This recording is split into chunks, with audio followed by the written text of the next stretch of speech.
Well, as we wrap up Breast Cancer Awareness Month, today we want to highlight a type of breast cancer that does not show up on mammograms. It'll instead leave you with a rash. 9 News medical expert Dr. Payal Kohli joins us to talk about inflammatory breast cancer. And this is a cancer that doesn't show up on a mammogram. So, how do you diagnose it? Yes, which is one of the reasons we should talk about it, because many of us miss it. So inflammatory breast cancer, very rare, only 2 to 4% of breast cancer, but so deadly because it's usually spread by the time it shows up. So it's a cancer that actually gets clogged up into the lymphatic drainage of the breast. So that's kind of the drainage of the breast that takes the water out of the breast. You think about clogging up the water supply of the breast, you get swelling in the breast, you can get a rash on the breast.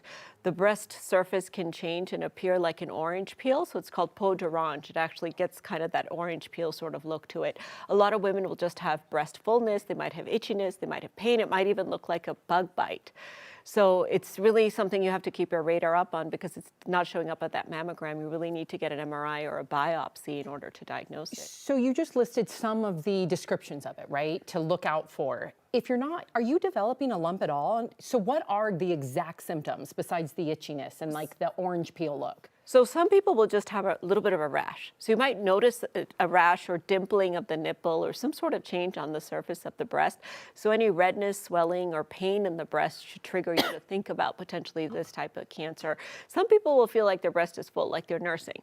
And they're not nursing, but they feel like the breast is full because, again, the water drainage of the breast has been affected by this cancer, so you can feel that fullness in your breast. Most of the time when it's diagnosed with those type of symptoms, it's already spread.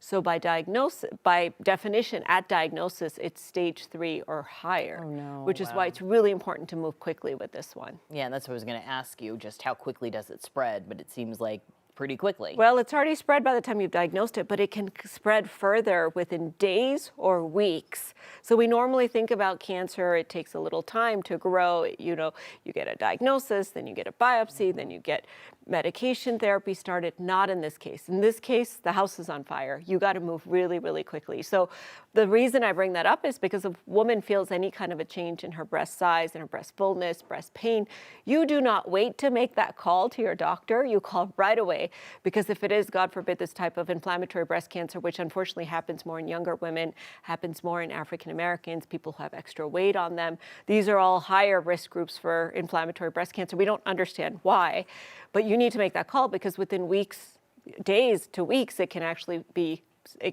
spreading even very quickly. I'm so glad you're bringing this up, because this is something I am unaware of. Yes. And, I understand that you said you got to immediately call the doctor. So what would treatment look like? Is this curable? So probably not curable in the sense, because it's already spread at the time of diagnosis, but the treatment has to be the most aggressive treatment, the biggest guns that you've got, right? Because it's such an aggressive cancer. So usually it looks like surgery where you have a mastectomy, get, of course, the breast removed, but also the lymph nodes to try to figure out how much it's spread. Chemotherapy is a part of this as well, to mop up any microscopic cells, because that drainage system of the breast, the water drainage system, is all over the body as well. So if it's in that drainage system, it can spread to other parts of the body as well. Usually women will also get radiation, so you're talking the triple whammy: surgery, chemo, radiation, and then whether or not they have a reconstruction is obviously a very private, personal decision. And then they might even get targeted chemotherapy depending on the hormone receptor status of the cancer, whether it has HER2 on it. So you're really talking about the biggest guns in terms of treatment that we have, because it's such an aggressive cancer.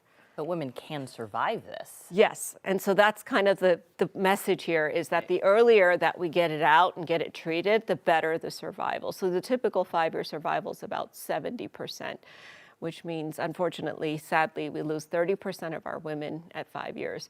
But because of this kind of really rare type of cancer that hopefully none of us will ever have to think about, if you see a rash on your breast, any changes in the skin, call your doctor. Yes, don't just think it's an infection or a bug bite or, oh, I must have nicked it or something. You need to call your doctor.